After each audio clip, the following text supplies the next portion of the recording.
আকাশবাণী খবর পড়ছি শুভ্রা চক্রবর্তী। প্রথমে বিশেষ খবর। কেন্দ্রীয় সরকার রাজ্যগুলিতে বাণিজ্যিক কাজে ব্যবহৃত এলপিজি সরবরাহ আরও 20% যোগান বাড়ানোর অনুমোদন দিয়েছে। মার্কিন রাষ্ট্রপতি ডোনাল্ড ট্রাম্প বলেছেন, ইরানের বিরুদ্ধে সেনা অভিযান ক্রমশ হ্রাস করার বিষয়টি আমেরিকা বিবেচনা করছে। অন্যদিকে ইরানের বিদেশমন্ত্রী সৈয়দ আব্বাস আরাগচি আজ যুদ্ধবিরতি প্রস্তাব খারিজ করে বলেছেন, ইরান সম্পূর্ণ সুসংহত ও দীর্ঘমেয়াদী যুদ্ধাবসান চায়। প্রধানমন্ত্রী নরেন্দ্র মোদী আজ ইরানের রাষ্ট্রপতি ড মাসউদ পেজিশকিয়ানকে ঈদ ও নওরোজের শুভেচ্ছা জানিয়েছেন। পবিত্র ঈদ উল ফিতর উপলক্ষে রাষ্ট্রপতি, উপরাষ্ট্রপতি ও প্রধানমন্ত্রী দেশবাসীকে শুভেচ্ছা জানান। 2026 আয়কর বিধি জারি করা হয়েছে, কার্যকর হবে 1 এপ্রিল থেকে। আসি বিস্তারিত খবরে। কেন্দ্রীয় সরকার রাজ্যগুলিকে বাণিজ্যিক কাজে ব্যবহৃত এলপিজি সরবরাহ আরও 20% যোগান বাড়ানোর অনুমোদন দিয়েছে। নলবাহিত গ্যাস সরবরাহের বিস্তার আরও বাড়ানোর লক্ষ্যে 10% সরবরাহ সহ মোট সরবরাহের পরিমাণ এর ফলে 50% দাঁড়ালো। এই অতিরিক্ত শতাংশ গ্যাস অগ্রাধিকার ভিত্তিতে রেস্তোরাঁ, ধাবা, হোটেল, শিল্পক্ষেত্রের ক্যান্টিন, ডেয়ারি, ভর্তুকিতে চলা এবং রাজ্য বা স্থানীয় সংস্থা দ্বারা পরিচালিত ক্যান্টিনগুলিতে সরবরাহ করা হবে। সরকার নাগরিকদের আশ্বস্ত করে বলেছে, পেট্রোল, ডিজেল অথবা এলপিজি সরবরাহে কোনো রকম ঘাটতি নেই। সাধারণ মানুষকে অযথা উদ্বিগ্ন না হওয়ার অনুরোধ জানিয়ে বলা হয়েছে, পশ্চিম এশিয়ায় উত্তেজনার পরিস্থিতিতে জ্বালানি সরবরাহ ঠিক রাখতে সরকার সব রকম ব্যবস্থা করেছে। পেট্রোলিয়াম এবং প্রাকৃতিক গ্যাস মন্ত্রক এক বিবৃতিতে জানিয়েছে, শোধনাগারগুলিতে দেশীয় এলপিজি উৎপাদনের পরিমাণ বাড়ানো হয়েছে। বাণিজ্যিক ক্ষেত্রে নলবাহিত গ্যাস অগ্রাধিকার ভিত্তিতে সরবরাহের জন্য শহরের গ্যাস সরবরাহ ব্যবস্থাকে নির্দেশ দেওয়া হয়েছে। বড় শহর ও শহরাঞ্চলগুলির বাণিজ্যিক এলপিজি গ্রাহকদের পাইপবাহিত গ্যাস সরবরাহের নাম নথিভুক্তকরণের কথা বলা হয়েছে। রাজ্যগুলিকে যে কোনো রকম মজুতদারি এবং কালোবাজারির বিরুদ্ধে কঠোর পদক্ষেপের নির্দেশ দিয়েছে সরকার।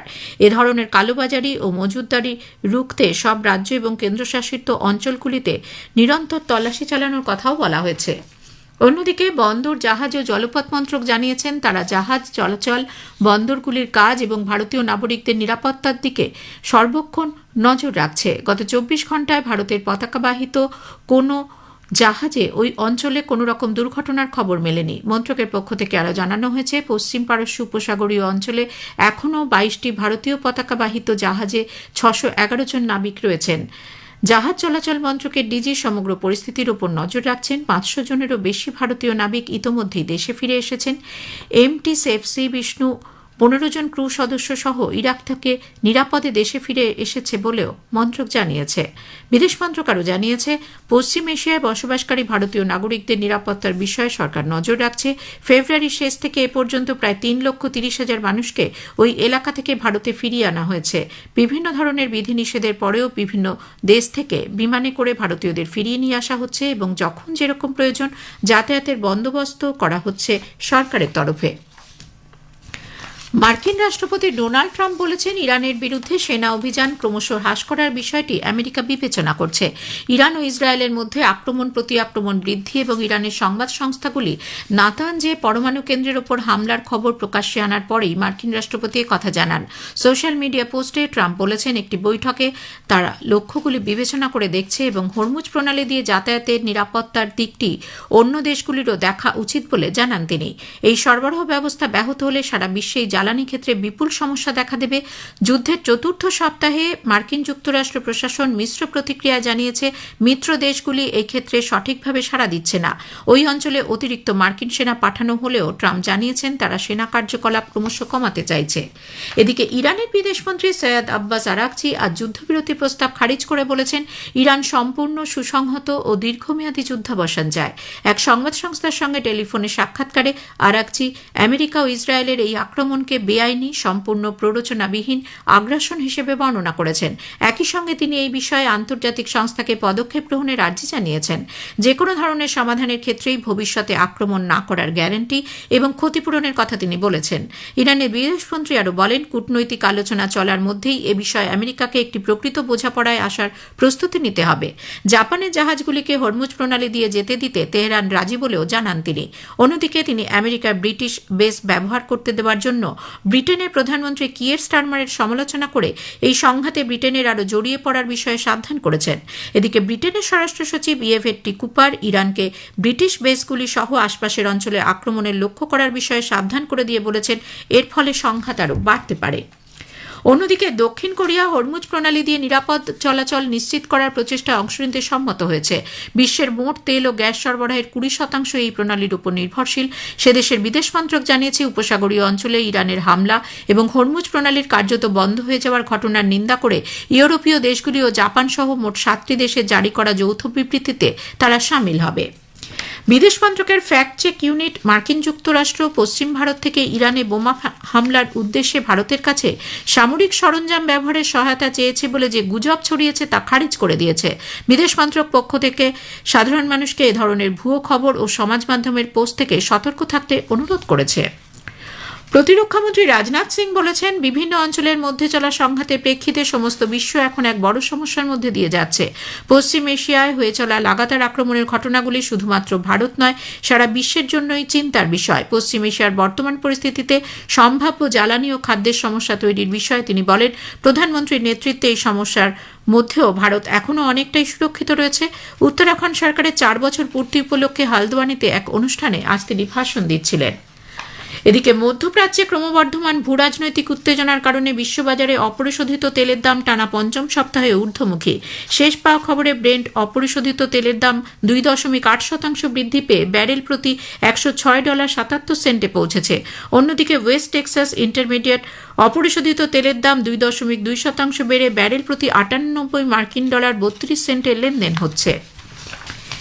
প্রধানমন্ত্রী নরেন্দ্র মোদী 29শে মার্চ রবিবার আকাশবাণীতে মন কি বাত অনুষ্ঠানে দেশ বিদেশের মানুষের সঙ্গে তার চিন্তাভাবনা ভাগ করে নেবেন। এটি হবে মাসিক এই বেতার অনুষ্ঠানের 132তম পর্ব। আকাশবাণী ও দূরদর্শনের সবকটি চ্যানেলে সকাল 11টা থেকে এই অনুষ্ঠান শোনা যাবে। এ খবর প্রচারিত হচ্ছে আকাশবাণী থেকে। প্রধানমন্ত্রী নরেন্দ্র মোদী আজ ইরানের রাষ্ট্রপতি ডক্টর মাসুদ পেজেশকিয়ানের সঙ্গে কথা বলেছেন এবং তাঁকে ঈদ ও নওরোজের শুভেচ্ছা জানিয়েছেন। উভয় নেতাই উৎসবের এই মরশুম পশ্চিম এশিয়ায় শান্তি, স্থায়িত্ব ও উন্নয়ন নিয়ে আসবে বলে আশা প্রকাশ করেন। এক সোশ্যাল মিডিয়া পোস্টে প্রধানমন্ত্রী মোদী আঞ্চলিক স্থায়িত্ব এবং বিশ্বজুড়ে যোগান শৃঙ্খল ব্যবস্থার উপর আঘাতের নিন্দা করেন। তিনি আবারও সুস্পষ্টভাবে বলেছেন, জাহাজ চলাচলের সমস্ত পথগুলি সুরক্ষিত ও মুক্ত রাখা অত্যন্ত গুরুত্বপূর্ণ। এর পাশাপাশি ইরানে বসবাসকারী ভারতীয়দের নিরাপত্তা দেওয়ার ক্ষেত্রে সেদেশের ভূয়সী প্রশংসা করেন তিনি। আজ খুশির ঈদ। রমজান মাসের সিয়াম সাধনার পর ঈদের আনন্দে মেতে উঠেছেন ইসলাম ধর্মের নাগরিকেরা। সকাল থেকে নতুন জামাকাপড় পরে ঈদের নামাজে অংশ নিয়েছেন তারা। রাষ্ট্রপতি দ্রৌপদী মুর্মু ঈদ উল ফিতর উপলক্ষে দেশবাসীকে শুভেচ্ছা জানিয়েছেন। এক বার্তায় তিনি বলেছেন, এই উৎসব আত্মসংযম, দান এবং দরিদ্র মানুষের প্রতি সহানুভূতির বার্তা বহন করে আনে। প্রধানমন্ত্রী নরেন্দ্র মোদী ঈদ উল ফিতর উপলক্ষে দেশবাসীকে শুভেচ্ছা জানিয়েছেন।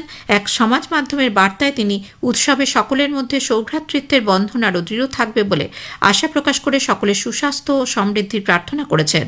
অন্যদিকে প্রধানমন্ত্রী মোদী পার্সি নববর্ষ নওরোজ উপলক্ষে দেশবাসীকে শুভেচ্ছা জানান। পশ্চিমবঙ্গের রাজ্যপাল RN রবি এবং মুখ্যমন্ত্রী মমতা ব্যানার্জি ঈদ উপলক্ষে রাজ্যবাসীকে শুভেচ্ছা জানিয়েছেন। পুদুচেরির আসন্ন বিধানসভা নির্বাচনে বিজেপি 9 জনের প্রার্থী তালিকা ঘোষণা করেছে। মান্নাদি পেট আসনে এন আম্মা শিভায়াম, কালাপেটে PFL কল্যাণ সুন্দরাম, থিরুনাল্লারে GNS রাজাশেখরন এবং মাহে বিধানসভা আসনের জন্য এ দিনেশনের নাম চূড়ান্ত করা হয়েছে। এদিকে কেরালার আসন্ন বিধানসভা নির্বাচনে বিজেপি 11 জন প্রার্থীর নাম সম্বলিত তৃতীয় তালিকা প্রকাশ করেছে। অন্যদিকে ভাত্তিউর কাভু থেকে UDF প্রার্থী K মুরলীধরন এবং কাঝাকুট্টাম NDA প্রার্থী V মুরলীধরনও আজ প্রার্থীপদ দাখিল করেছেন। কন্নৌর পেরাভু কেন্দ্রে LDF প্রার্থী হিসেবে KK শৈলজা এবং কন্নৌরে NDA প্রার্থী C রঘুনাথ আজ বিকেল 3টে প্রার্থীপদ দাখিল করেন। 140 আসন বিশিষ্ট এই রাজ্যের বিধানসভা নির্বাচন 9 এপ্রিল, গণনা 4 মে।